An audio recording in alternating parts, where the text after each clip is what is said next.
सारे के सारे साथियों को नमस्कार। स्वागत अभिनंदन फिर से आपका कार्डियोलॉजी की दुनिया में। लास्ट लेक्चर में अपन रेडियो डायग्नोस्टिक मीजर पढ़ चुके हैं। सबके बारे में विस्तृत तौर पर अध्ययन हो चुका है। सारे के सारे प्रोसीजर का प्रैक्टिकल मतलब मैं आपको बता चुका हूँ।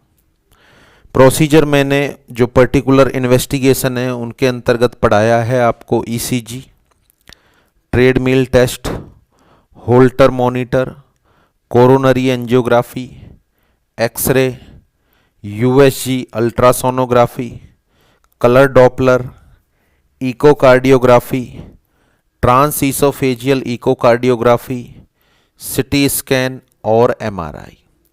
सारे के सारे प्रोसीजर, ड्यूरिंग प्रोसीजर क्या केयर, आफ्टर प्रोसीजर क्या केयर, बिफोर प्रोसीजर क्या केयर करते हैं, ये सारा डिस्कस हो चुका है। स्टेप बाय स्टेप पढ़ रहे हैं अपन। सारी की सारी बीमारियों की परिभाषा और पैथोफिजियोलॉजी मैंने पढ़ा दी। एटियोलॉजी और रिस्क फैक्टर मैंने पढ़ा दिए। इसके बाद क्लिनिकल मैनिफेस्टेशन अपन ने पढ़ लिए। सारे के सारे बीमारियों में क्या क्लिनिकल मैनिफेस्टेशन होंगे।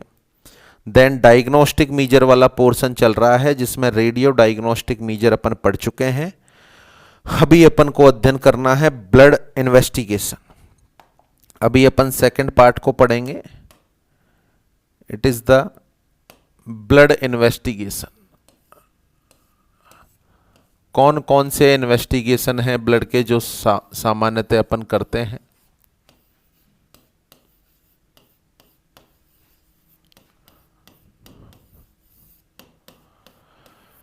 तो देखें ब्लड इन्वेस्टिगेशन में कौन कौन से इन्वेस्टिगेशन अपने द्वारा किए जाएंगे। तो देखिए किया जाने वाला सबसे कॉमन और सबसे प्राथमिक इन्वेस्टिगेशन जिसके बारे में आप सारे के सारे साथी जानते हैं, it is the CBC.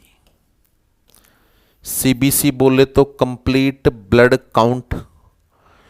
Complete blood count में कौन कौन सी चीजें हैं जिन पर अपन को फोकस रखना है, ध्यान देना है। उसमें नंबर 1 तो होती है टोटल आरबीसी।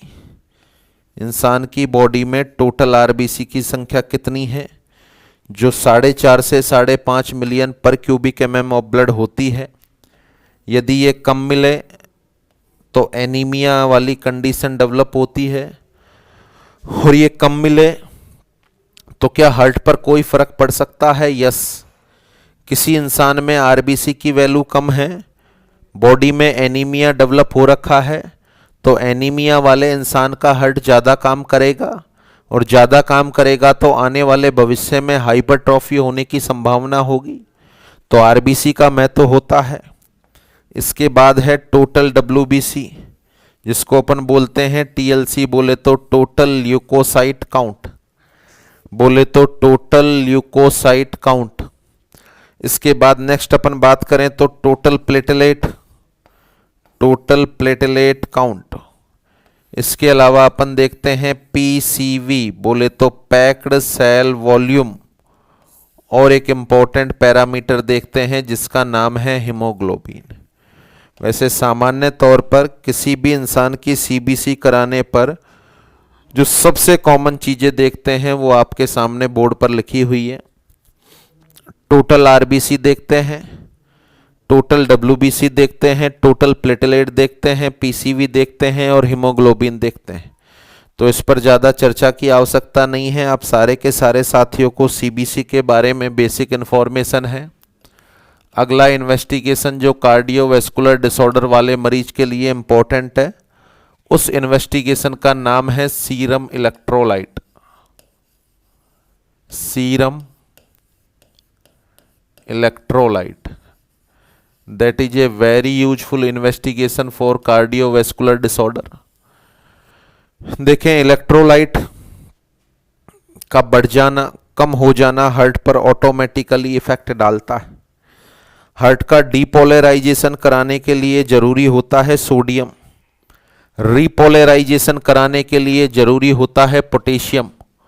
तो नॉर्मल तौर पर सीरम इलेक्ट्रोलाइट में अपन वैल्यू देखते हैं सोडियम की, पोटेशियम की और क्लोराइड की। क्या इनकी नॉर्मल वैल्यू है, उन सबका आपको लगभग ज्ञान है।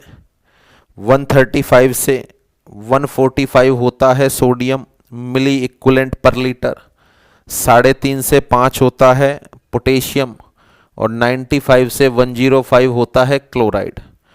तो सोडियम या पोटेशियम का कम ज़्यादा होना, इसकी एक और वैल्यू होती है। नॉर्मल तौर पर कार्डियोवैस्कुलर डिसऑर्डर वाले मरीज में एक दवाई चलती है डायूरेटिक, आगे डिस्कस करेंगे अपन। डायूरेटिक की वजह से बॉडी से सोडियम और पोटेशियम का डिप्लेशन होता है, लॉस हो जाता है, इसलिए भी यह वैल्यू इंपॉर्टेंट होती है। तो सीरम इलेक्ट्रोलाइट की लगातार मॉनिटरिंग कराते हैं अपन।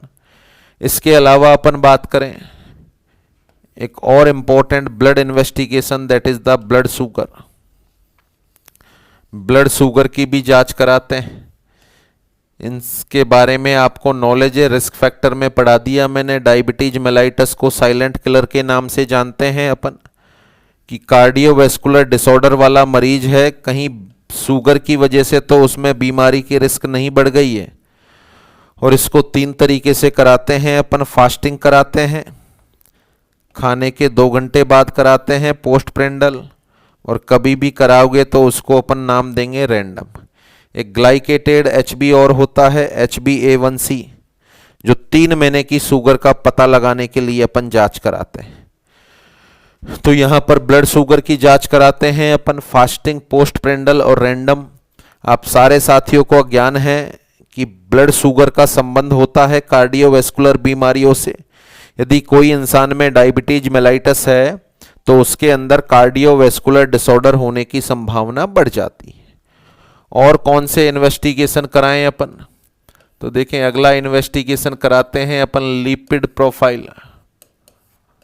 अगला इन्वेस्टिगेशन कराते हैं अपन लिपिड प्रोफाइल, कि पर्सन की बॉडी के अंदर लिपिड का लेवल तो ज़्यादा नहीं है।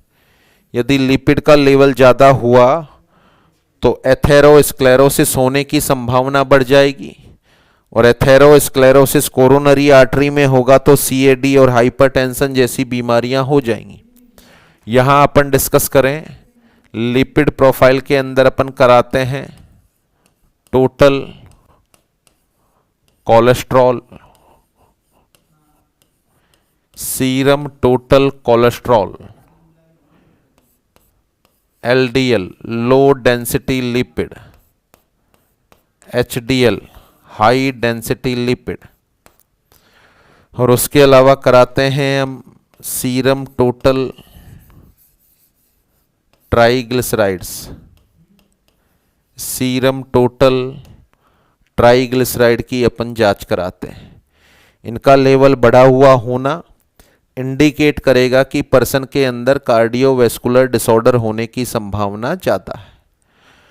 इसके अलावा और कौन से इन्वेस्टिगेशन कराते हैं, आगे बढ़ें। Thyroid profile. थायराइड प्रोफाइल देखें, कार्डियोवैस्कुलर सिस्टम में या कार्डियोलॉजी में ही मैंने आपको थायराइड के बारे में बता दिया। थायराइड का लेवल ज़्यादा होना, थायराइड का लेवल ज़्यादा होना हार्ट की एक्टिविटी को बढ़ा देता है। थायराइड का लेवल ज़्यादा होना हार्ट की एक्टिविटी को बढ़ा देता है, और थायराइड का लेवल कम होना हार्ट की एक्टिविटी को कम कर देता है। हाइपोथायरॉयडिज्म और हाइपरथायरॉयडिज्म। तो थायराइड प्रोफाइल में अपन जांच कराते हैं T3, T4, TSH। T3, T4, TSH इनकी सामान्यतः जांच कराते हैं अपन। तो देखें कौन कौन से इन्वेस्टिगेशन हो गए। सबसे पहले CBC हो गया, देन सीरम इलेक्ट्रोलाइट हो गया, देन ब्लड शुगर हो गया, लिपिड प्रोफाइल हो गया, थायराइड प्रोफाइल हो गया। अब आप सारे के सारे साथियों को पता है कि किडनी की बीमारी से हार्ट की बीमारियां हो जाती हैं।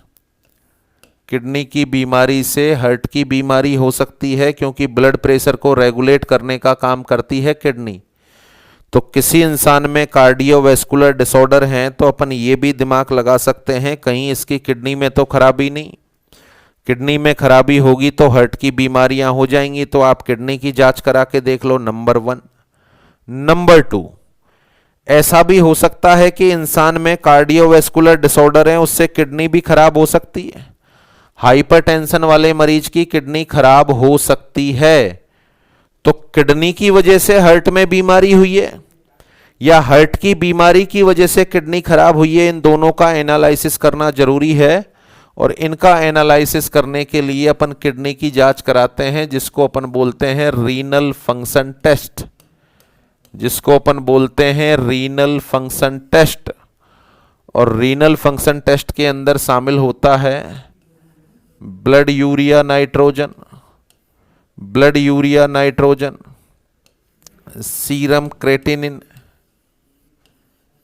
सीरम क्रेटिनिन, और इसके अलावा ब्लड यूरिया। ये इन्वेस्टिगेशन है जो शामिल होते हैं। इसके अंतर्गत यदि इन तीनों का लेवल बढ़ा हुआ है तो अपन सस्पेक्ट मानते हैं कि इंसान की किडनी प्रॉपर रूप से फंक्शन नहीं कर रही। और प्रॉपर रूप से फंक्शन नहीं कर रही, so that's why it may be the case of acute renal failure या क्रॉनिक रीनल फेलियर। तो यहां पर अपन आरएफटी कराते हैं, renal function test. Come on to the next. आपको पता है कि लीवर के द्वारा प्लाज्मा प्रोटीन का निर्माण होता है, या सारे के सारे बहुत सारे प्लाज्मा प्रोटीन हैं जिनका निर्माण लीवर करता है। तो यदि लीवर खराब हो गया तो हार्ट पर फर्क पड़ेगा, नंबर 1।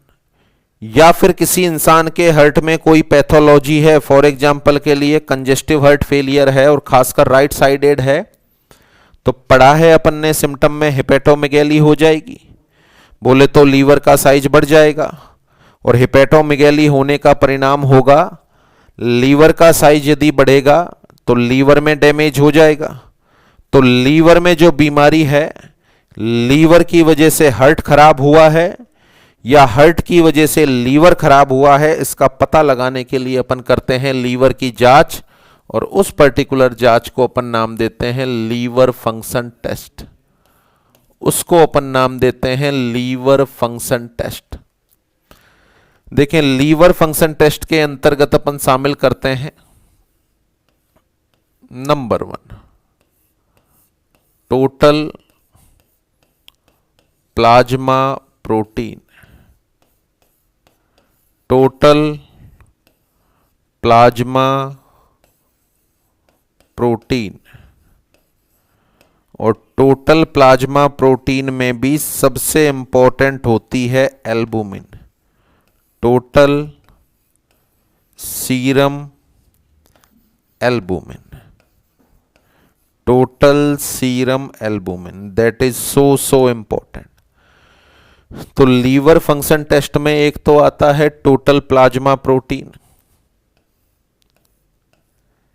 एक आता है पीटीआईएनआर, पीटीआईएनआर। पीटी बोले तो प्रोथ्रोम्बिन टाइम और आईएनआर बोले तो इंटरनेशनल नॉर्मलाइज रेशो। आपकी मेरी बॉडी में क्लॉटिंग फैक्टर का निर्माण लीवर के द्वारा होता है। क्लॉटिंग फैक्टर के निर्माण के लिए विटामिन के की आवश्यकता होती है, और विटामिन के लीवर डैमेज है तो कम हो जाएगा, जिससे पीटीआईएनआर अफेक्ट होता है। या फिर हार्ट वाले मरीज को वारफेरिन की गोली चल रही है तो अपन लगातार पीटीआईएनआर की जांच कराते हैं। तो लीवर फंक्शन टेस्ट में एक आता है पीटीआईएनआर। इसके अलावा जांच आती है बिलीरुबिन लेवल। लीवर यदि बिलीरुबिन को प्रॉपरली एक्सक्रीट नहीं कर पा रहा है तो बिलीरुबिन का लेवल बढ़ जाएगा। अब 3 तरह का होता है bilirubin, total bilirubin, direct bilirubin और indirect bilirubin. Total bilirubin, direct bilirubin और इनडायरेक्ट बिलीरुबिन। और लास्ट अंतिम जांच की अपन बात करें, दैट इज सो इंपॉर्टेंट, उसका नाम है लीवर मार्कर, लीवर मार्कर। या इन्हीं को अपन नाम देते हैं लीवर एंजाइम्स। इन्हीं को अपन नाम देते हैं लीवर एंजाइम्स। इनकी अपन जांच कराते हैं। तो देखें, लीवर एंजाइम के बारे में जानकारी लें अपन। लीवर मार्कर,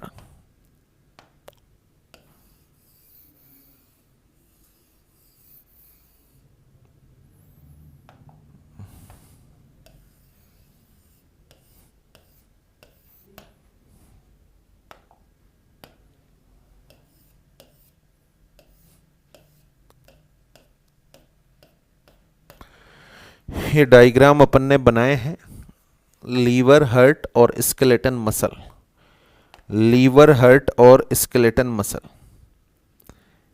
इन तीनों से एक सब्सटेंस सीक्रेट होता है, लीवर से भी, हार्ट से भी और स्केलेटन मसल से भी। इन तीनों से सीक्रेट होने वाले उस पर्टिकुलर कॉमन सब्सटेंस का नाम है SgOT। उस कॉमन सब्सटेंस का नाम है SgOT, जिसको यूजुअली नाम दिया जाता है दूसरा AST। जिसको नाम दिया जाता है दूसरा AST। AST का मतलब जान लें आप, एस्परेट ट्रांस एमाइनेज। AST बोले तो एस्परेट ट्रांस एमाइनेज। इसी का दूसरा नाम होता है SgOT। SgOT बोले तो serum glutamate oxaloacetic transaminase. दोबारा सुने, serum glutamate oxaloacetic transaminase. AST बोले तो एस्परेट ट्रांस एमाइनेज। यह एक मार्कर होता है जो लीवर, हार्ट मसल और स्केलेटन मसल के द्वारा सीक्रेट होता है। यदि किसी इंसान के अंदर SgOT या AST का लेवल बढ़ा हुआ है तो अपना दिमाग इस बात को कहेगा कि गड़बड़ी या तो लीवर के अंदर है, या हार्ट के अंदर है, और या फिर स्केलेटन मसल के अंदर है। इसके अलावा लीवर से एक स्पेसिफिक सब्सटेंस भी सीक्रेट होता है, और इस स्पेसिफिक सब्सटेंस को नाम देते हैं अपन SGPT, या इसी का दूसरा नाम है ALT। एक ही बात है, SGPT या इसका दूसरा नाम है ALT। देखें, ALT बोले तो alanine transaminase. Alanine transaminase. SGPT बोले तो serum glutamate pyruvic transaminase, या serum glutamate pyruvate transaminase. That is a specific marker which has been secreted from liver. Whenever the level of SGPT or ALT has been increased, it indicates damage to the liver.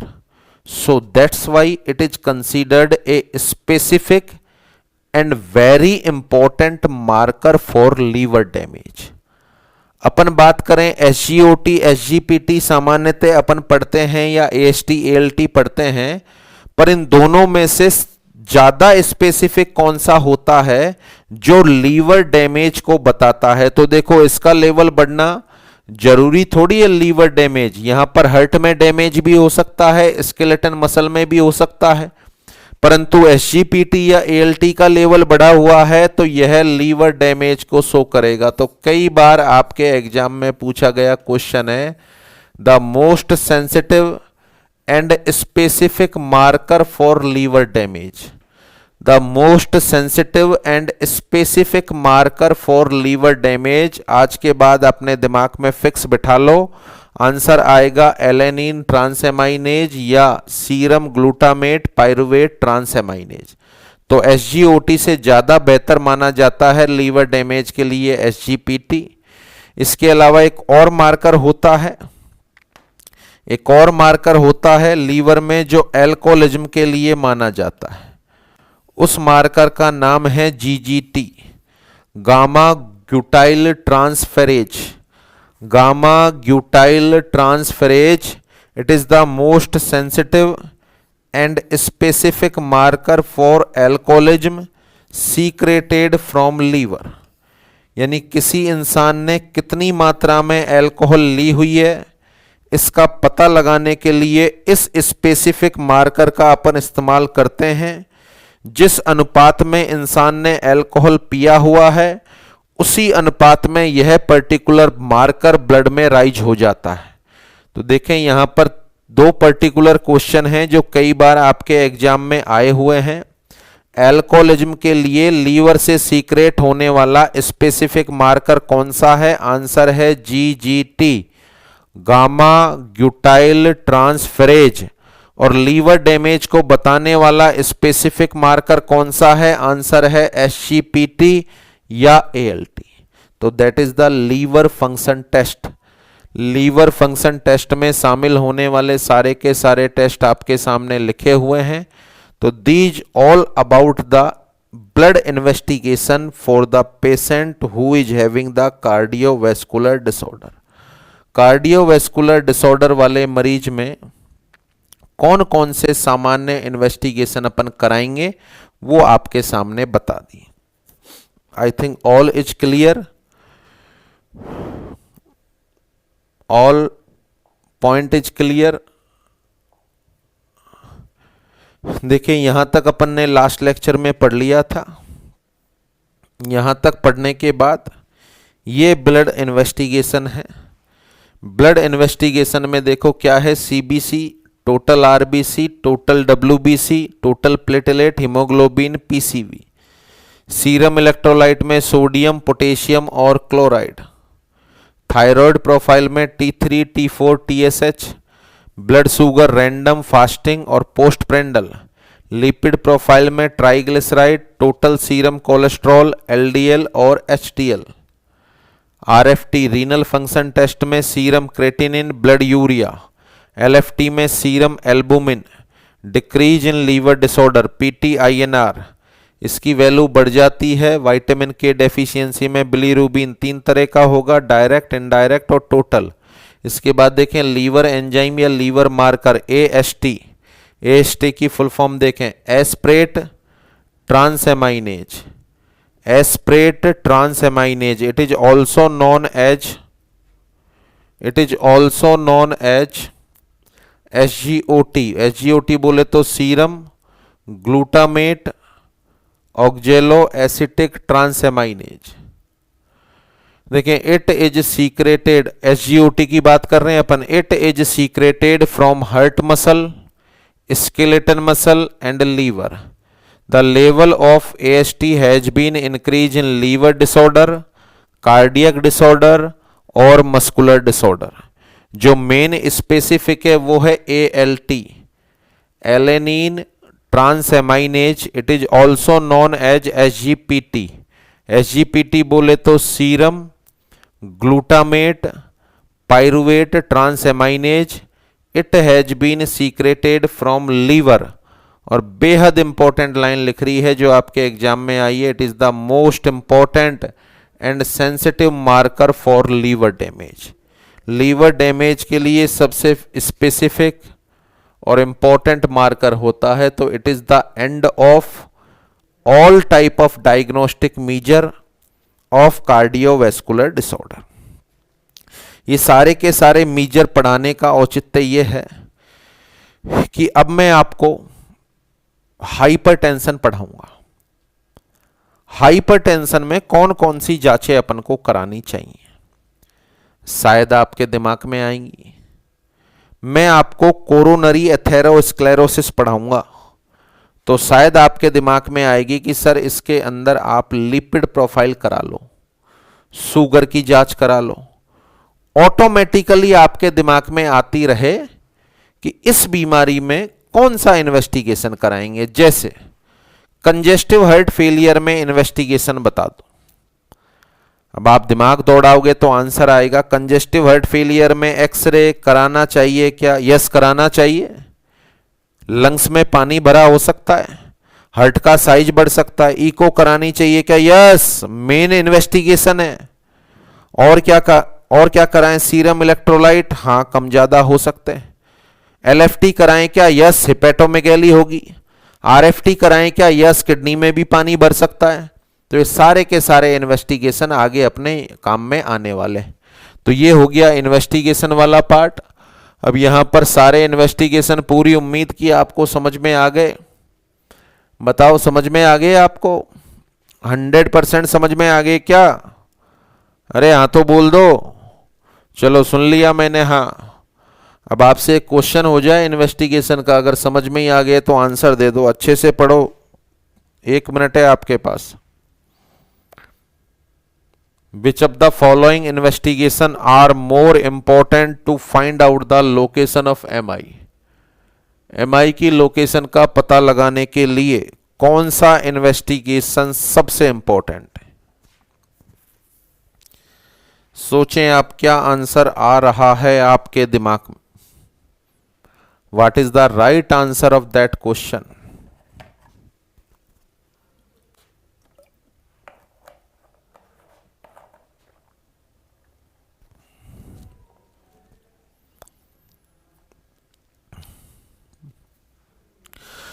चले, मेरा ऐसा अनुभव है कि शायद किसी का answer ये तो नहीं आ रहा होगा।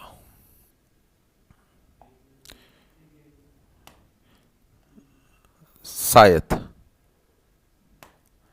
ये तो शायद नहीं आ रहा होगा। देख लिया हो कहीं से तो बात अलग है, ये भी नहीं आ रहा होगा। 80% साथियों का आंसर ये जा रहा होगा कि सर हमने पढ़ लिया, हमें नॉलेज है, आंसर है कोरोनरी एंजियोग्राफी। 10% का आंसर ये भी जा रहा होगा कि सर इको हो सकता है, जबकि वास्तविकता में क्वेश्चन का आंसर है ईसीजी। वास्तविकता में क्वेश्चन का आंसर है ईसीजी।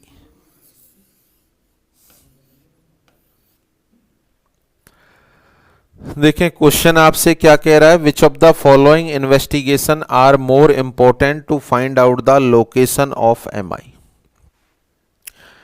एमआई की लोकेशन का पता लगाने के लिए इकोकार्डियोग्राफी मैंने पूरी पढ़ाई, मैंने कहीं भी नहीं बताया कि इको में मायोकार्डियम दिखती है।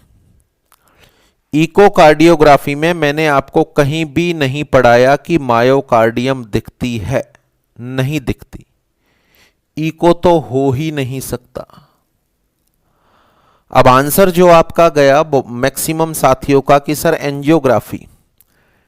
देखें ये कोरोनरी आर्टरी है, यहां पर कैथेटर आता है जिससे आप डाई को फ्लश करते हो। फिर कोरोनरी आर्टरी की ब्रांच है राइट और लेफ्ट, फिर इसकी सरकमफ्लेक्स ब्रांच होती है, एंटीरियर डिसेंडिंग, पोस्टीरियर डिसेंडिंग, ये ब्रांच है। इनमें से किसी ब्रांच में ब्लॉक है, इनमें से किसी ब्रांच में ब्लॉक है। सपोज करो इस ब्रांच में ब्लॉक है, इस ब्रांच में ब्लॉक है, तो यहां से डाई फ्लश करेंगे तो यहां पर डाई एडियर हो जाएगी और ब्लॉक आपको देखने को मिल जाएगा। कोरोनरी आर्टरी में ब्लॉकेज की लोकेशन का पता लगाने के लिए अपन एंजियोग्राफी करते हैं, दैट्स ऑल। मैंने आपको कभी नहीं बोला एंजियोग्राफी में कि इससे एमआई की लोकेशन का पता लगाते हैं। एमआई कहां पर हुआ है इसका पता एंजियोग्राफी से लगना संभव नहीं है। अपन ने क्या पढ़ा है एंजियोग्राफी में कि कोरोनरी आर्टरी में ब्लॉक कहां पर है इसका पता लगाने के लिए अपन एंजियोग्राफी करते हैं। क्वेश्चन यदि यहां तक अपन माने, इसके आगे मैं लिख दूं blockage in coronary artery, which of the following investigation are important to find out the location of blockage inside the coronary artery? The answer is coronary angiography. But question ने पूछा है लोकेशन ऑफ एमआई, तो location of MI के लिए कभी भी अपन angiography से पता नहीं लगाते। एमआई की लोकेशन का हमेशा ईसीजी से मालूम चलता है। अब ईसीजी से कैसे मालूम चलता है, लास्ट में मैं एक टॉपिक पढ़ाऊंगा कि देखें एमआई या तो एट्रियम में होगा या वेंट्रिकल में होगा। तो जो अपन अलग अलग लीड लगाते हैं ईसीजी की, उन अलग अलग लीड में अलग अलग परिवर्तन अपन को देखने को मिलता है। तो आगे कुछ कंडीशन पढ़ेंगे अपन। जैसे एक कंडीशन ये होती है,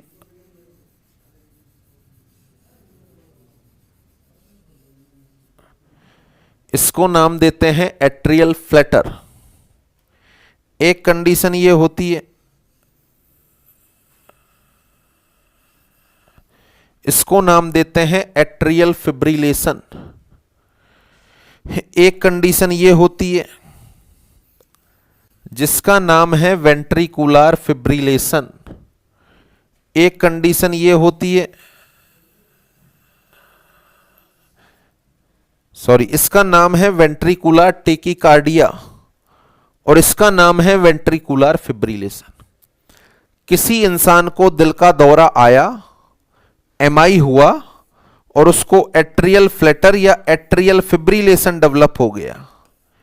इसका मतलब जो ब्लॉक बना है या जो एमआई हुआ है वो एट्रियम में हुआ है। एमआई हुआ है वो एट्रियम में हुआ है। एमआई होने के बाद यदि वेंट्रिकुलर टेकिकार्डिया डेवलप हो गया तो एमआई की लोकेशन कहां होगी? वेंट्रिकल होगी।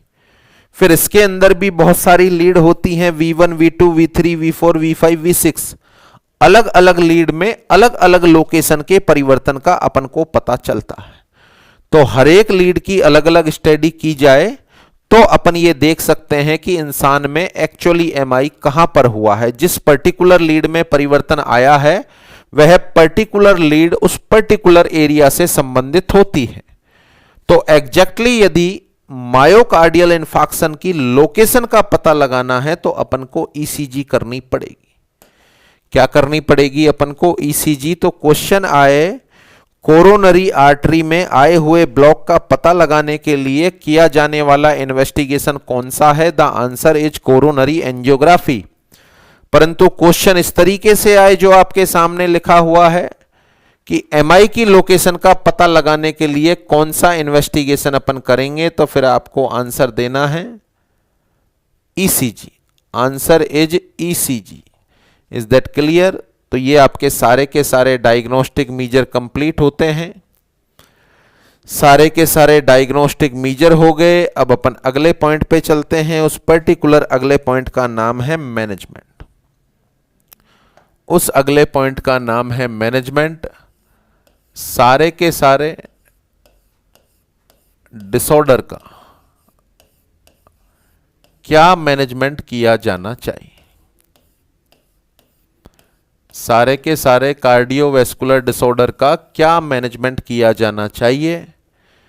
मैनेजमेंट जब भी नाम आता है, आप सारे साथियों ने मेडिकल सर्जिकल पढ़ी है, तो पहले मैनेजमेंट को अपन बोलते हैं मेडिकल मैनेजमेंट। फर्स्ट मैनेजमेंट को अपन नाम देते हैं मेडिकल मैनेजमेंट।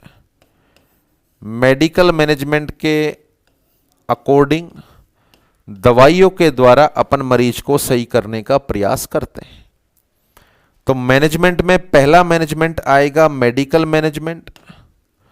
अगर दवाइयों से मरीज में फर्क नहीं आ रहा तो ऑपरेशन के द्वारा अपन मरीज को ठीक करने का प्रयास करते हैं। That is the surgical management. It is the surgical management. Medical management हो रहा हो या सर्जिकल मैनेजमेंट हो रहा हो, मेडिकल मैनेजमेंट हो रहा हो या सर्जिकल मैनेजमेंट हो रहा हो, दोनों में नर्सिंग केयर बेहद इंपॉर्टेंट है। तो तीसरा जो मैनेजमेंट अपन डील करेंगे it is the nursing management. तो तीनों मैनेजमेंट को अपन अलग अलग पढ़ेंगे। टॉपिक का अपने का नाम है, मेजर हेडिंग है मैनेजमेंट ऑफ कार्डियोवैस्कुलर डिसऑर्डर। और मैनेजमेंट ऑफ कार्डियोवैस्कुलर डिसऑर्डर में तीन मैनेजमेंट है, मेडिकल मैनेजमेंट, सर्जिकल मैनेजमेंट और नर्सिंग मैनेजमेंट। तो सबसे पहला मैनेजमेंट पढ़ते हैं अपन मेडिकल मैनेजमेंट। सबसे पहला मैनेजमेंट मेडिकल मैनेजमेंट। देखिए नाम से ही वैसे तो मालूम चल रहा है, मेडिकल मैनेजमेंट का मतलब होगा शायद मरीज को दवाइयों के द्वारा सही करेंगे अपन। बिल्कुल सही है। अच्छा, एक ऐसा मरीज है जिसका बीपी पिछले 1 साल से 180/100 चलता है, जिसका वजन 102 किलो है, जो अल्कोहल, टोबैको, स्मोकिंग का इस्तेमाल करता है, सीडेंट्री लाइफस्टाइल जीता है, फैटी डाइट खाता है, अच्छा खासा नमक खाता है, फाइबर तो कभी खाता ही नहीं है। उस मरीज का आपको इलाज करना है। आपने उसको दवाइयां दे दी, बीटा ब्लॉकर या कैल्शियम चैनल ब्लॉकर। अच्छा, जो दवाइयां आपने उस मरीज को चलाई हैं, it is the pharmacological management. It is the pharmacological management. बोले तो मरीज को आपने दवाई चला दी। देखो एग्जाम्पल से समझा रहा हूं। इंसान का बीपी पिछले 2-4-6 महीने से 180/100 चल रहा है। इसकी हैबिट है, यह अल्कोहल, टोबैको, स्मोकिंग लेता है, 100 किलो से ऊपर इसका वजन है, घूमता फिरता बिल्कुल नहीं है, अच्छा खासा नमक खाता है, फैटी डाइट खाता है। अब क्या केवल दवाइयों से इसके बीपी को मैनेज करना संभव है या कुछ और भी अपन ऐड करें? तो मैं जो कहना चाह रहा हूं वो आप साथियों के दिमाग में आ रहा है कि सर कुछ और भी ऐड करो। क्या आप इसकी दिनचर्या या लाइफ स्टाइल में परिवर्तन लाना चाहेंगे? तो आपका शायद आंसर होगा यस सर। आप इससे बोल दो कि भैया अल्कोहल, टोबैको, स्मोकिंग को तो बंद कर दे, सुबह शाम 2-2 किलोमीटर घूमना चालू कर दे, जो तुम्हारा वजन बढ़ गया है उस वजन को मेंटेन करो। ये उसके दैनिक जीवन में अपन परिवर्तन लाना चाहेंगे। उस इंसान के दैनिक जीवन में अपन परिवर्तन लाना चाहेंगे, क्योंकि केवल दवाइयों से उसकी जिंदगी का मैनेज होना संभव नहीं है। यदि वो इसी लाइफ स्टाइल को रखेगा तो उसकी बीमारी क्योर नहीं होगी। तो यहां मेडिकल मैनेजमेंट में एक और पॉइंट अपन ऐड करते हैं कि इंसान की लाइफ स्टाइल में मॉडिफिकेशन लाना चाहिए। इंसान की लाइफ स्टाइल में मॉडिफिकेशन लाना चाहिए। तो पहला पॉइंट यहां अपन डील करते हैं life style modification. Life style modification में अपन उसको बोलेंगे भैया अपने वजन को कम करो या मेंटेन करो, बीएमआर के अकॉर्डिंग, बीएमआई के अकॉर्डिंग अपना वजन करो। तो सबसे पहली सलाह अपन उसको दे रहे हैं कि अपने वेट को कंट्रोल करो, मेंटेन योर वेट। फिर अपन उससे कह रहे हैं कि कम से कम 2 से 4 किलोमीटर आपको घूमना है। बोले तो एक्सरसाइज करनी है, एक्सरसाइज करनी है, रेगुलर एक्सरसाइज। फिर आप उसको बोल रहे हैं कि इंसान अल्कोहल, टोबैको और स्मोकिंग का इस्तेमाल करता है, इनको रेगुलर करे या बंद कर दे। तो आप सभी आंसर दे रहे हैं कि सर बोलेंगे बंद कर दे। अच्छा, इसके 2 पहलू हैं कि इनको बिल्कुल बंद कर दे या कम कर दे। आप जो सलाह देंगे मरीज को, उस सलाह में क्या शामिल होगा? अल्कोहल, टोबैको, स्मोकिंग को बंद कर दो, या बंद नहीं कर सकते तो कम कर दो। अब आप इसको प्रैक्टिकली समझें। किसी भी मरीज से आपका ये कहना, उससे आप पूछें कि कितनी सिगरेट पर डे पीते हैं, वो आपसे बोले जी 15 सिगरेट पर डे। अब आप उससे कहोगे यार 15 रहने दो, 5 ही पी लिया करो, निहायत गलत होगा। जिंदगी में कभी ऐसी सलाह देनी भी नहीं। किसी भी तरह का नशा हो, उसका एक ही उपाय होता है कि भैया जिंदगी चाहता है तो इसको बंद कर दे। कभी भी कम करने की सलाह नहीं देते, क्योंकि जहर तो जहर होता है, कम हो या ज्यादा हो। जहर तो जहर होता है, कम हो या ज्यादा हो, और इसको कम करके छुड़ाना संभव भी नहीं होता है। 7-10 दिन वो कम करता है, उसके बाद फिर से जिंदगी में कोई तनाव आ जाता है, फिर से इनकी डोज को बढ़ा देता है। तो यहां पर एक मात्र सलाह आप देना चाहेंगे कि इन जहर को बंद कर दिया जाए, ना कि कम कर दिया जाए। ये जितने भी सब्सटेंस हैं इनको पूरी तरीके से क्या कर दे? बंद कर दे। बोले तो स्टॉप द अल्कोहल, टोबैको और smoking. Stop the alcohol, tobacco और smoking, that is the life style modification, कि इसमें परिवर्तन करना ही पड़ेगा यदि लंबे समय तक जीना है तो।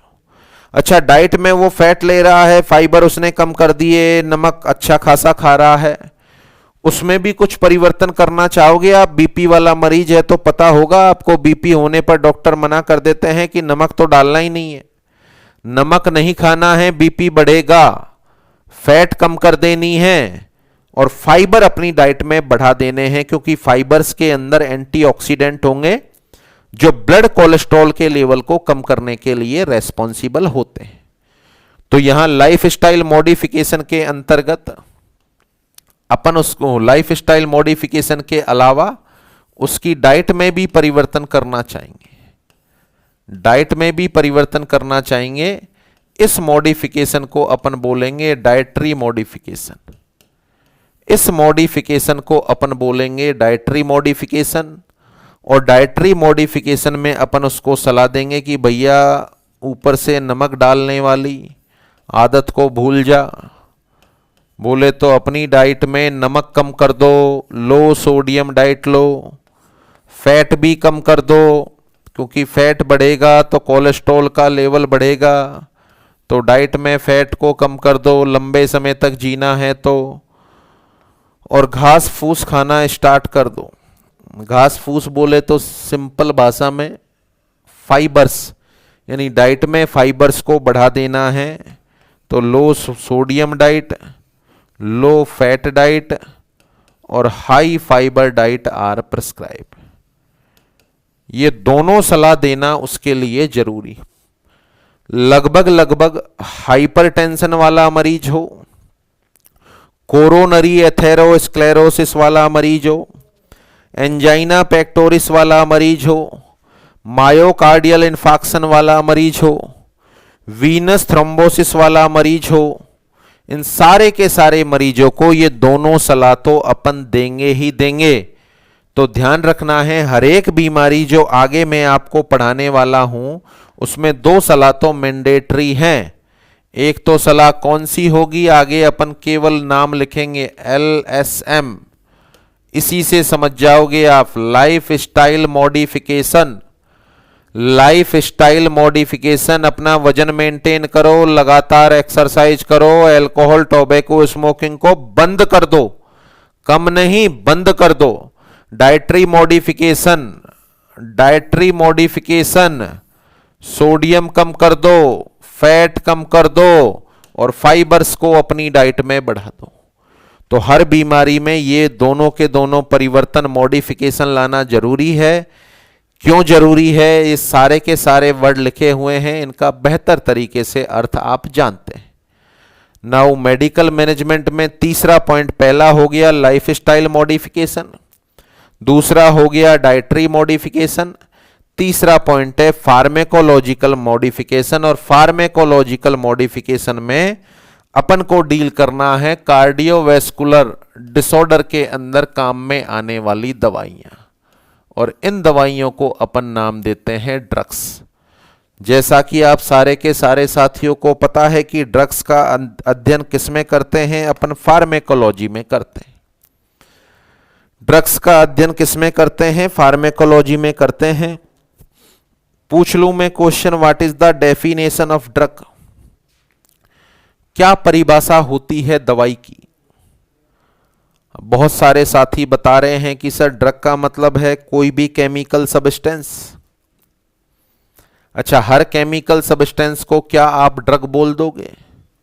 सुबह सुबह जिस साबुन से आप नहाते हो वो भी तो एक केमिकल है, दैट इज ए ड्रग। जो पाउडर आप लगाते हो, जो क्रीम आप लगाते हो, क्या वह ड्रग है? जिस सर्फ से आप कपड़े धोते हो, क्या वह ड्रग है? वॉशिंग पाउडर जो इस्तेमाल करते हो आप, they all are chemical but they are not included under drug. What is the meaning of drug? तो ड्रग की एक WHO की स्टैंडर्ड परिभाषा है, any chemical substance which are taken by a living organism. जैसे मैं एक लिविंग ऑर्गेनिज्म हूं, मैं किसी केमिकल सब्सटेंस को लूं और वह मेरे शरीर में एक या एक से ज्यादा परिवर्तन करे। फॉर एग्जाम्पल, मेरा गला खराब है पिछले 5 दिनों से, थ्रोट इन्फेक्शन हो रखा है, मैंने 3 दिन एजिथ्रोमाइसिन खाई, मैं सही हो गया। What is the azithromycin? That is a drug. Azithromycin ने क्या किया? मेरे शरीर में अंदर जाकर बैक्टीरिया जो मेरे गले में थे उनको मारा। बैक्टीरिया जो मेरे गले में थे उनको मारा। तो बैक्टीरिया भी तो एक लिविंग ऑर्गेनिज्म है। एजिथ्रोमाइसिन ने उसके शरीर में जाकर परिवर्तन किया और बैक्टीरिया को मार दिया, और उसके साथ साथ मेरे शरीर में भी परिवर्तन हो गया कि जो मेरे गले में खरांश थी वो ठीक हो गई। तो ड्रग की एक स्टैंडर्ड डेफिनेशन है, it is a chemical substance. केवल केमिकल सब्सटेंस कहना उचित नहीं होगा। It is a chemical substance which are taken by living organism, which are taken by living organism and may modify one or more function to the living organism. कि किसी भी living organism के द्वारा लिया जाने वाला वह केमिकल सब्सटेंस जो लिविंग ऑर्गेनिज्म के शरीर में एक या एक से ज्यादा फिजियोलॉजिकल परिवर्तन करे, एक या एक से ज्यादा फिजियोलॉजिकल परिवर्तन करे, that substance is known as drug. क्या ड्रग और मेडिसिन में अंतर होता है? तो देखें, alcohol is a drug and alcohol is also a medicine. जो बहुत सारे कफ सिरप आते हैं उनमें एल्कोहल आता है, और एल्कोहल को एक बहुत अच्छा कफ सप्रेसेंट माना जाता है। तो एल्कोहल एक ड्रग होती है, यस। एल्कोहल एक मेडिसिन है, यस। परंतु जब इसका थेरेप्यूटिक से ज्यादा मात्रा में इस्तेमाल किया जाता है, at that time it is not considered as a medicine. बताओ, पूरी की पूरी बोतल पीने वाला इंसान जिसने रात को एल्कोहल की पूरी बोतल पी ली, क्या अब अपन इसको मेडिसिन बोले? नहीं, थेरेप्यूटिक रेंज से ऊपर चला गया। अगर एक थेरेप्यूटिक रेंज ली जाए, खांसी के लिए केवल 2 ढक्कन लिए जाएं, तो वह एक ड्रग और मेडिसिन है। परंतु थेरेप्यूटिक से ज्यादा मात्रा ली जाए तो ड्रग तो है, शरीर में तो परिवर्तन कर रही है। बताओ, अल्कोहल लेने के बाद भूख बढ़ गई इंसान की, लड़खड़ा के चलने लग गया, स्लर्ड स्पीच हो गई, तो बॉडी में परिवर्तन कर रही है, ड्रग तो है, परंतु उस सरकमस्टांस में वह मेडिसिन नहीं है। तो therapeutic use of any drug are considered as a medicine. जब किसी ड्रग का थेरेप्यूटिक यूज किया जाता है तो उसको मेडिसिन की श्रेणी में डाला जाता है। अब अपन यहां पर डिस्कस करने वाले हैं कौन कौन सी दवाइयां कार्डियोवैस्कुलर डिसऑर्डर में काम में आने वाली हैं। कुछ दवाइयां तो ऐसी हैं जो मैं आपको पढ़ा चुका हूं, उन पर अपन फिर से डिस्कशन नहीं करेंगे। कुछ एक नई दवाइयां हैं जिनके बारे में बेसिक सा डिस्क्रिप्शन यहां बता दिया जाएगा आपको। चूंकि यह दवाइयां फार्मेकोलॉजी का पार्ट है तो वहां भी स्टडी होगी या हो चुकी होगी, परंतु यहां थोड़ा स्पेसिफिक अपन कार्डियोवैस्कुलर की बात कर रहे हैं तो थोड़ा सा स्पेसिफिक अध्ययन यहां भी हो जाए इन दवाइयों का। तो ड्रग्स के अंदर कौन कौन सी कैटेगरी की दवाई है जो अपन पढ़ने वाले हैं। देखें, सबसे पहले यदि मैं लिखूं तो थ्रोम्बस को घोलने वाली दवाई, थ्रोम्बस को घोलने वाली दवाई जिसका नाम है थ्रोम्बोलाइटिक ड्रग्स, स्ट्रेप्टोकाइनेज, यूरोकाइनेज और TPA tissue plasminogen activator. Streptokinase, urokinase और टीपीए बोले तो टिश्यू प्लाज्मोजन एक्टिवेटर। अब इसके सामने मैं लिखना चाह रहा हूं वैसे, पर आप ऑटोमेटिकली समझ जाएं, थ्रोम्बोलाइटिक ड्रग्स। आंसर है, पढ़ लिया। जब थ्रोम्बस बताया था मैंने पैथोलॉजी में तो इस दवाई का अध्ययन करा दिया था, तो पढ़ ली ये अपन ने। अगले पॉइंट में अपन बात करें एंटीकोगुलेंट, इनके बारे में भी आप जानकारी ले चुके हैं। एंटीकोएगुलेंट्स के अंदर आते हैं हिपेरिन और वारफेरिन। हिपेरिन और वारफेरिन एंटीकोगुलेंट के अंतर्गत आते हैं। प्लेटेलेट को के एडिशन को कम करने वाली दवाई जिसको अपन नाम देते हैं एंटीप्लेटलेट्स, जिसमें आती है एस्प्रिन और क्लोपिडोग्रिल। एस्प्रिन और क्लोपिडोग्रिल जो प्लेटलेट के एग्रीगेशन को तोड़ने का काम करती है। इसका भी आंसर है पढ़ लिया। आगे रेनिन एंजियोटेंसिन मैकेनिज्म मैंने आपको समझाई थी, और उस रेनिन एंजियोटेंसिन मैकेनिज्म को ब्रेक करने वाली दवाई, उस पर्टिकुलर दवाई का नाम है ACE इनहिबिटर्स। अच्छे से याद आ रहा होगा आपको, कैप्टोप्रिल, रेमीप्रिल, एनेलेप्रिल, इनकी मैकेनिज्म ऑफ एक्शन, इनके साइड इफेक्ट, इंडिकेशन, ये सारा मैं आपको पढ़ा चुका हूं, तो इसका भी आंसर है पढ़ लिया। ये जितनी भी दवाई लिखी हैं मेरे हिसाब से क्लियर हो रही हैं, सबका आंसर क्या मिल रहा है आपको पढ़ लिया, क्योंकि अपन इसी पोर्शन में डिस्कस कर चुके हैं। अगली दवाई जो काम में आने वाली है कार्डियोवैस्कुलर डिसऑर्डर में, उस पर्टिकुलर दवाई का नाम है डायूरेटिक्स। इस पर्टिकुलर दवाई का नाम है डायूरेटिक्स।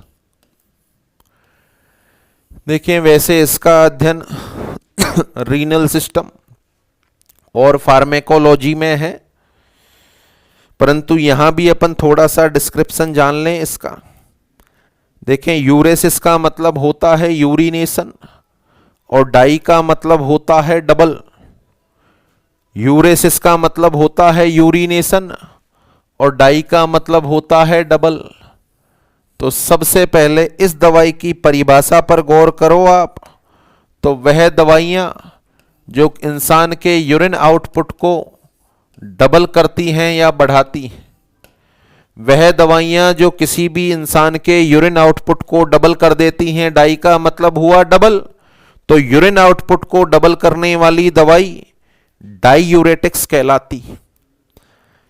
इंसान का यूरिन आउटपुट किस तरीके से डबल हो सकता है? इंसान का यूरिन आउटपुट किस तरीके से डबल हो सकता है? तो आखिर इन दवाइयों का मैकेनिज्म ऑफ एक्शन क्या होता है? देखें, ये जो दवाइयां अपन इस्तेमाल करते हैं डायूरेटिक्स, यूरिन आउटपुट इनसे डबल किस तरीके से होता है? यह पर्टिकुलर दवाइयां जब इंसान की बॉडी में जाती हैं तो यह दवाइयां किडनी से सोडियम के एब्जॉर्प्शन को, पोटेशियम के एब्जॉर्प्शन को और वाटर के एब्जॉर्प्शन को कम करने का काम करती सॉरी, यह दवाइयां सोडियम के एब्जॉर्प्शन को, पोटेशियम के एब्जॉर्प्शन को और वाटर के एब्जॉर्प्शन को कम करने का काम करती हैं। जब इन तीनों के तीनों सब्सटेंस का किडनी से एब्जॉर्प्शन ही कम हो जाएगा तो कॉमन सेंस की बात है इनका एक्सक्रीशन बढ़ेगा। इनका एक्सक्रीशन बढ़ेगा, और एक्सक्रीशन बढ़ने का मतलब समझ रहे हैं आप, यूरिन आउटपुट डबल हो जाएगा। तो यह दवाइयां किडनी से सोडियम, वाटर और पोटेशियम, इनका तो एब्जॉर्प्शन तो कम कर देती हैं, एब्जॉर्प्शन कम कर देती और एक्सक्रीशन को बढ़ा देती। That is the mechanism of action of diuretics. It is the mechanism of action of diuretics. तो डायूरेटिक्स का मैकेनिज्म ऑफ एक्शन होगा, these drugs decrease the absorption of sodium, water and potassium from kidney and increase their excretion, so that's why the urine output has been increased। कौन कौन सी बीमारियों में इन particular दवाइयों को आप देना चाहेंगे? बॉडी में ऐसी कौन सी कंडीशन डेवलप हो कि यह दवाइयां आपको देनी पड़े? तो देखें, मैकेनिज्म ऑफ एक्शन हो गया। अगर किसी इंसान की बॉडी में एडिमा हो रहा है, बताओ, इसका मतलब है बॉडी में फ्लूइड वॉल्यूम ज्यादा है, उसको कम करने के लिए आप इन दवाइयों का इस्तेमाल कर सकते हैं। एडिमा की कंडीशन में अपन देंगे। अच्छा, बॉडी में फ्लूइड की मात्रा ज्यादा होना, बॉडी में फ्लूइड की मात्रा ज्यादा होना, कंडीशन को नाम देते हैं हाइपरवोलेमिया। हाइपरवोलेमिया में भी इन दवाइयों को दे सकते हो आप। यदि किसी इंसान की बॉडी में सोडियम का लेवल ज्यादा है, पोटेशियम का लेवल ज्यादा है या वाटर का लेवल ज्यादा है, देखो एडिमा हो रखा है तो पानी ज्यादा है शरीर में, हाइपरवोलेमिया है तो शरीर में पानी ज्यादा है, सोडियम का लेवल ज्यादा होना, हाइपरवोलेमिया हाइपरनेट्रीमिया, सोडियम का लेवल ज्यादा होना हाइपरनेट्रीमिया, पोटेशियम का लेवल ज्यादा होना हाइपरकैलेमिया। तो हाइपरनेट्रीमिया या हाइपरकैलेमिया की कंडीशन में भी दे सकते हो। यदि किसी इंसान का लीवर खराब है तो देखो, लीवर खराब होगा तो एल्बुमिन का निर्माण नहीं करेगा, और जैसा कि आप साथियों को पता है कि एल्बुमिन आपके मेरे ब्लड का ऑस्मोटिक प्रेशर मेंटेन करता है, तो शरीर में एडिमा हो जाएगा।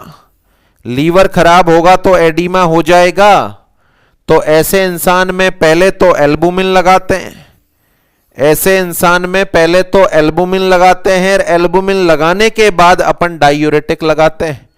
तो इन दवाइयों को दिया जा सकता है लीवर डिसऑर्डर वाले मरीज में, इन दवाइयों को दे सकते हैं अपन लीवर डिसऑर्डर वाले मरीज में, लीवर डिसऑर्डर वाले मरीज में इन दवाइयों का इस्तेमाल किया जा सकता है। Is that clear? उसके अलावा अपन हार्ट के केस में बात करें, हार्ट के केस में बात करें, किसी इंसान का ब्लड प्रेशर ज्यादा है, समझ लो उसका कार्डियक आउटपुट ज्यादा होगा, इसका मतलब वीआर ज्यादा होगी, तो बॉडी में एक्स्ट्रा सेलुलर फ्लूइड वॉल्यूम है, उसको बाहर निकाल दो। तो इसको आप हाइपरटेंशन में भी दे सकते हैं। हाइपरटेंशन में अपन डायूरेटिक का इस्तेमाल कर सकते हैं। इसके अलावा कंजेस्टिव हार्ट फेलियर का बेसिक बता दिया आपको। देखो, कंजेस्टिव हार्ट फेलियर में कंजेशन का मतलब है बॉडी में या सिस्टेमिक ऑर्गन में या लंग्स में फ्लूइड की मात्रा ज्यादा है, ज्यादा पानी भरा हुआ है। तो सीएचएफ की कंडीशन में, सीएचएफ में मेनली दो ही दवाई देते हैं, डिजॉक्सिन और डायूरेटिक। सीएचएफ में मेनली दो ही दवाई देते हैं, डिजॉक्सिन और डायूरेटिक। तो इनको सीएचएफ की कंडीशन में भी दिया जा सकता है। तो these all are the indication of diuretics, these all are the indication of diuretics. अब अपन बात करें, इन दवाइयों को किसी इंसान को चला दिया, इन दवाइयों को किसी इंसान को चला दिया, तो चलाने से पहले क्या क्या चीज मॉनिटर करनी चाहिए? Monitor before diuretics. इंसान को डायूरेटिक चलाने से पहले क्या क्या चीजें मॉनिटर करनी चाहिए? पूछा जाए, बताओ क्या आंसर देंगे? तो शायद साथियों के दिमाग में आंसर आ रहा है। सबसे पहले मॉनिटर करना चाहिए अपन को ब्लड प्रेशर। अगर किसी इंसान का ब्लड प्रेशर कम है तो क्या इन दवाइयों को देना चाहोगे? बिल्कुल नहीं, हाइपोटेंशन में चला जाएगा इंसान। सबसे पहले तो बीपी चेक करना चाहिए। क्या इन दवाइयों को चलाने पर सीरम इलेक्ट्रोलाइट भी चेक करें? तो बताओ, आपका दिमाग आंसर दे रहा है यस सर। अगर किसी में हाइपोकैलेमिया या हाइपोनेट्रीमिया हुआ, पहले से सोडियम और पोटेशियम कम है, तो क्या इन दवाइयों को चला सकते हो? नहीं, और ज्यादा कम हो जाएगा। तो सीरम इलेक्ट्रोलाइट की जांच भी होनी चाहिए। उसके अलावा किडनी के द्वारा इनका मैकेनिज्म चल रहा है, तो रीनल फंक्शन टेस्ट भी होना चाहिए। किडनी तो खराब नहीं है। अगर इंसान की किडनी पहले से खराब है, अगर इंसान की किडनी पहले से खराब है तो क्या इसको चलाना चाहिए? नहीं।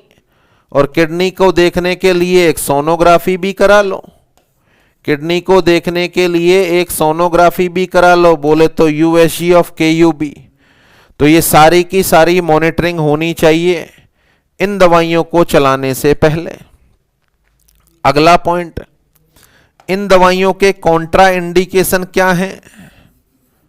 What are the contraindication of diuretics? कौन कौन सी कंडीशन में डायूरेटिक्स का इस्तेमाल नहीं करोगे? बताओ, इंसान का बीपी कम है तो क्या इन दवाइयों को देंगे अपन? नहीं देंगे। बीपी का कम होना क्या बोलें? हाइपोटेंशन। हाइपोटेंशन में इन दवाइयों का इस्तेमाल नहीं होता है। नंबर 2 अपन बात करें, अगर किसी इंसान में सोडियम या पोटेशियम कम है तो क्या इन दवाइयों को देना चाहेंगे अपन? नहीं देना चाहेंगे। हाइपोनेट्रीमिया में भी इन दवाइयों को नहीं देते। क्या पोटेशियम की वैल्यू कम है तो इन दवाइयों को देंगे क्या? नहीं देंगे। हाइपोकैलेमिया में भी इन दवाइयों को नहीं देते।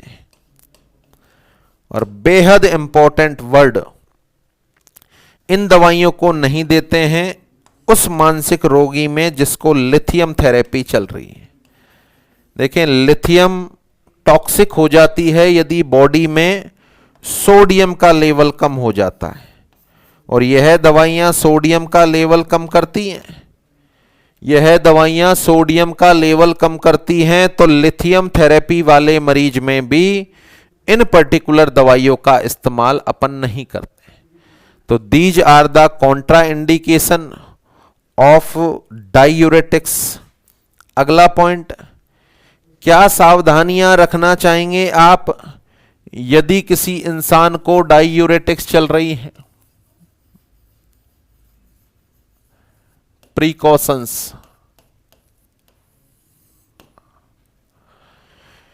देखो, सावधानी नंबर 1, इस दवाई को जब चालू करते हैं तो शुरुआती 7 दिनों के अंदर एक कॉमन सा साइड इफेक्ट आता है, पोस्चुरल हाइपोटेंशन। ये लगभग कॉमन होता है। ऐसा कहते हैं कि डायूरेटिक्स शरीर में सेट होने में कुछ समय लेती। तो जो भी इंसान इन दवाइयों को स्टार्ट करेगा, यदि वो बैठा हुआ या लेटा हुआ है और खड़ा होके अचानक से चलेगा तो बीपी एकदम से ड्रॉप होगा और उसको चक्कर आएंगे। तो अपन को सावधानी ये रखनी है कि शुरुआती 7 दिन अचानक से खड़े होके नहीं चलना है, 10-20 सेकंड खड़ा रहना है, सहारे से चलना है। आप गिर भी सकते हो, आपको चक्कर आ सकते हैं, क्योंकि पोस्चुरल हाइपोटेंशन इसका मोस्ट कॉमन साइड इफेक्ट होता है जब इन दवाइयों को स्टार्ट करते हैं। पॉइंट नंबर 2, इन दवाइयों को आप दे रहे हैं, इन दवाइयों को कब दिया जाना चाहिए, मॉर्निंग में या नाइट में? तो these drugs should be taken in morning. इन दवाइयों को मॉर्निंग में दिया जाना चाहिए। अगर आप इन दवाइयों को नाइट में प्रिस्क्राइब करोगे तो यह दवाइयां फ्रीक्वेंसी ऑफ यूरिनेशन बढ़ाती हैं। तो इंसान नाइट में 2, 4, 5 बार यूरिनेशन के लिए जाएगा, जिससे उसकी नींद डिस्टर्ब होगी, और कोई कारण नहीं। इनको आप नाइट में भी दे सकते हो, ऐसा नहीं कि नाइट में असर कम होगा, वही बराबर असर रहेगा, परंतु बार बार यूरिनेशन के लिए जाएगा तो नींद डिस्टर्ब होगी। इसलिए इन दवाइयों को अपन मॉर्निंग के अंतर्गत प्रिस्क्राइब करते हैं।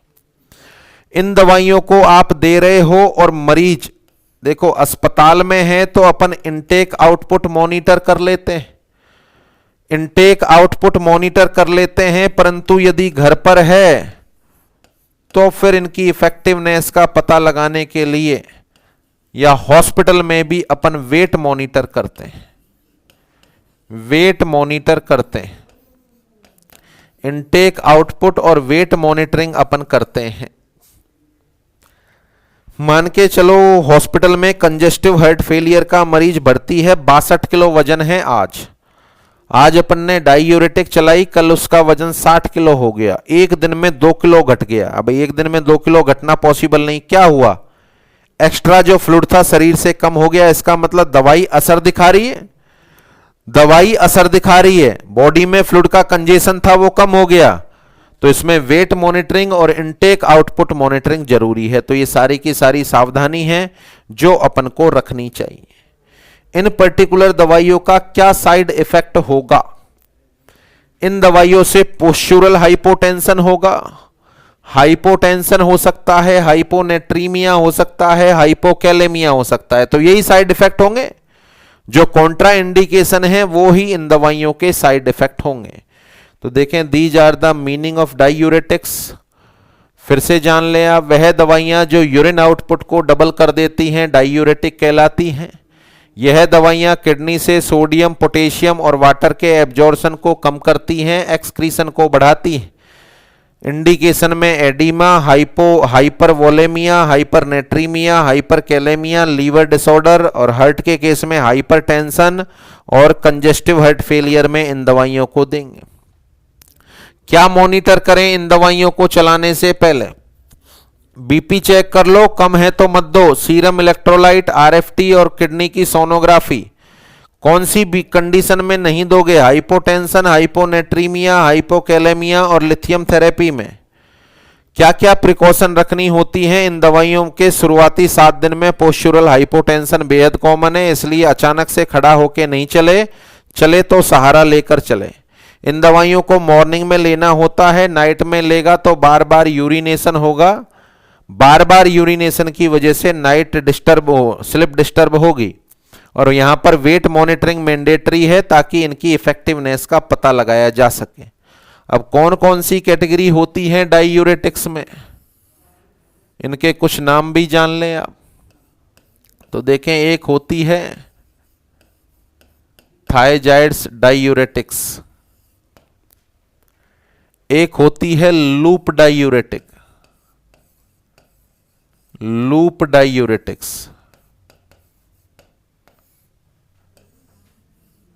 एक होती है पोटेशियम स्पेयरिंग डायूरेटिक्स और एक होती है ऑस्मोटिक डायूरेटिक।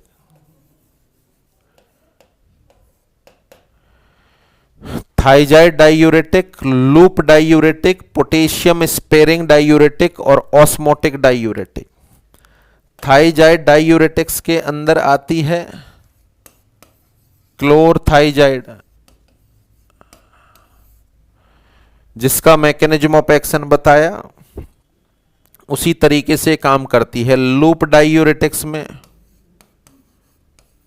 फ्यूरोसेमाइड सबसे पॉपुलर, जिसका नाम हर किसी की मेडिकल पर्सनल की जबान पर होता ही होता है, जानता ही जानता है, लेसिक्स फ्यूरोसेमाइड।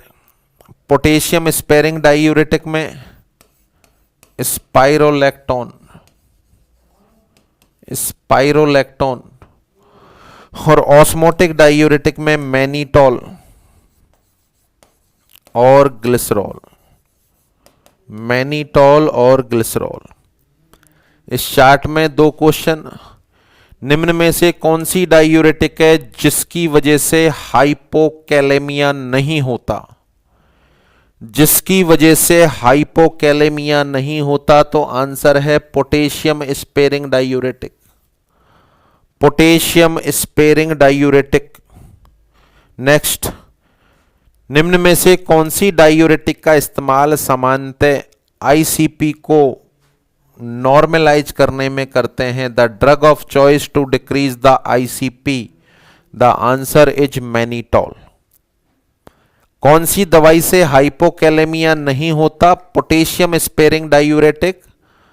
कौन सी दवाई है जो आईसीपी को मैनेज करने में दी जाती है, यानी आईसीपी को डिक्रीज करने में? आंसर इज ऑस्मोटिक डायूरेटिक, बोले तो मैनिटॉल। तो it is the end of diuretics. एक तरीके से सारी की सारी डायूरेटिक्स के बारे में बेसिक नॉलेज आपको मिल गई। हाइपरटेंशन में पढ़ाऊंगा या कंजेस्टिव हार्ट फेलियर पढ़ाऊंगा तो अपन केवल डायूरेटिक दवाई का नाम लिखेंगे। Is that clear? तो 5 तरह की दवाइयां हैं जिनके बारे में आपने नॉलेज ले ली। कौन कौन सी दवाइयां हैं जान लें आप। क्या पढ़ा है अपन ने? यहां से स्टार्ट किया है मैनेजमेंट ऑफ कार्डियोवैस्कुलर डिसऑर्डर। इसका पहला पोर्शन है मेडिकल मैनेजमेंट।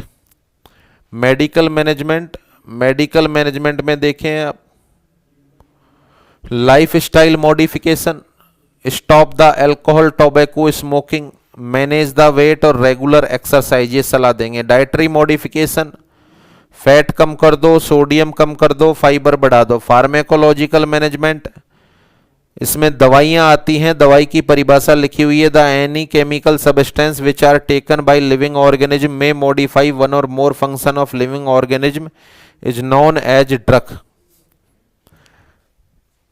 कार्डियोवैस्कुलर बीमारियों में काम में आने वाली दवाइयां, थ्रोम्बोलाइटिक पढ़ ली, एंटीप्लेटिलेट पढ़ लिया, एंटीकोगुलेंट पढ़ लिया, एसी इनहिबिटर पढ़ा दिया। 5वें नंबर की डायूरेटिक परिभाषा देखें, द ड्रग विच इंक्रीज और double the urine output are known as diuretic.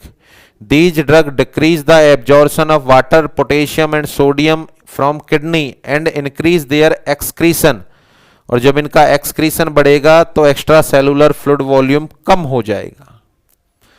Next indication देख लो, हाइपरटेंशन में देंगे congestive heart failure, oedema, liver disorder, blood transfusion के बाद भी देते हैं क्योंकि हाइपरवोलेमिया हो जाता है, और हाइपरवोलेमिया में देंगे ही देंगे। Common side effect, postural hypotension, headache होगा क्योंकि हाइपोटेंशन हो रहा है इसलिए, देन हाइपोटेंशन, हाइपोवोलेमिया, हाइपोकैलेमिया और थर्स्ट, ये कॉमन साइड इफेक्ट होंगे।